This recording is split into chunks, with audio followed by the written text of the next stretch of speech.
নবী বলেছেন, লা দীনা লিমান লা সালাতা লাহু, যার কাছে নামাজ নাই তার কাছে দ্বীন নাই, ঈমান নাই, চরিত্র নাই, কিছুই নাই।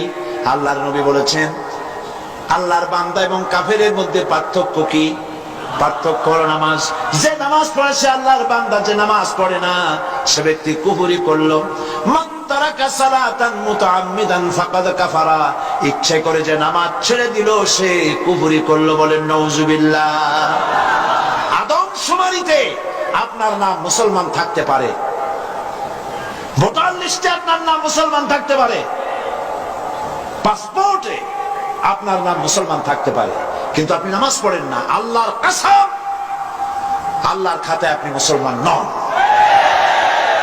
আপনি দেশের প্রেসিডেন্ট, প্রধানমন্ত্রী হতে পারেন, পররাষ্ট্র স্বরাষ্ট্রমন্ত্রী হতে পারেন, পুলিশ আপনাকে স্যালুট দেয়, বিডিআর স্যালুট মারে, সবই ঠিক আছে, কিন্তু আপনি যদি নামাজ না পড়েন, আমার দেশের সদর ঘাটে কুলি বোঝাটা নিয়ে পেট চালায়, যে সেই কুলিটা যদি নামাজি হয়, দিনদার হয়, পরেজগার হয়, আল্লাহরে ভয় করে, তাহলে বেনামাজি প্রেসিডেন্ট, বেনামাজি প্রধানমন্ত্রী, বেনামাজি মন্ত্রীর চাইতে আল্লাহর কাছে কুলি, মাঝি, রিকশাওয়ালার মর্যাদা হাজার হাজার গুণ বেশি। আল্লাহর কাছে কে প্রেসিডেন্ট, কে প্রধানমন্ত্রী, এইটার কোনো দাম নাই। আল্লাহর কাছে দাম কি? ইন্না আকরামাকুম ইনদাল্লাহি আতকাকুম। আল্লাহর কাছে মূল্য হচ্ছে তার যে ব্যক্তি আল্লাহকে তোমাদের মধ্যে বেশি ভয় করে। নামাজ, মসজিদে যখন দান, কি সাম্য মসজিদ, সুবহানাল্লাহ বলে। মসজিদের মধ্যে মন্ত্রী, গরিব মানুষ, ফকির মানুষ, পানওয়ালা, সিগারেটওয়ালা, জুতায় পালিশওয়ালা সব দাঁড়ায় গেছে নামাজের মধ্যে। মন্ত্রীর সামনে এক পালিশওয়ালা, জুতায় পালিশওয়ালা দাঁড়ায় গেছে। মন্ত্রী কি বলতে পারবে, বেটা তুই জুতায় পালিশ করিস, আমি মন্ত্রী, তুই জানিস না? সব নইলে তোর পালিশের বক্স শুদ্ধ দোজকে পাঠায় দেবো। পারবে এরকম কথা বলতে? পারবে না, কারণ মন্ত্রী সাহেব এটা ফাইজলামি করার জায়গা না, এটা মসজিদ।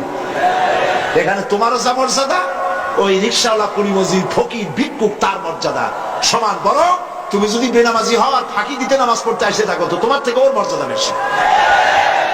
কবি বলেছেন, এক হি সব মে খড়ে হো গে মাহমুদ ও আয়াজ, এক হি সব মে খড়ে হো গে মাহমুদ ও আয়াজ, না কোই বান্দা রহা না কোই বান্দা নওয়াজ।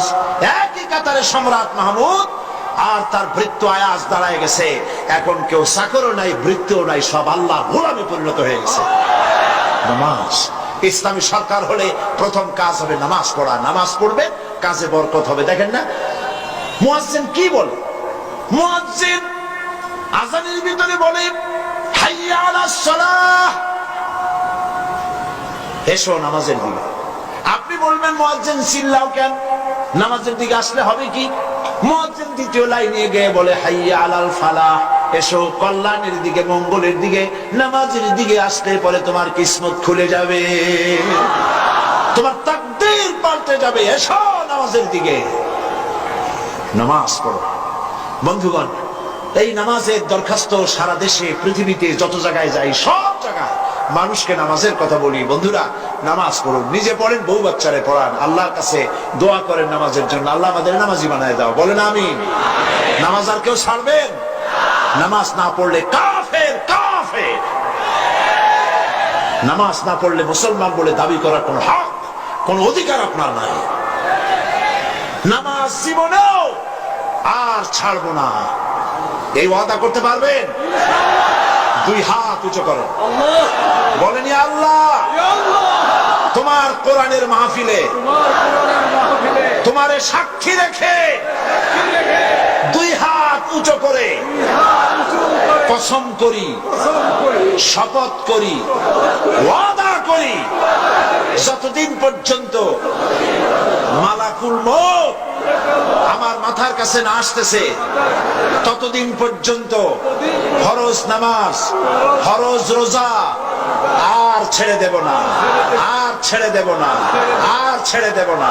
এবার চিৎকার দিয়া বলেন, ইয়া আল্লাহ, আজকের এই কসম, আজকের এই শপথ, আজকের এই ওয়াদা আমার মৃত্যু পর্যন্ত আমাকে পালনের তৌফিক দাও।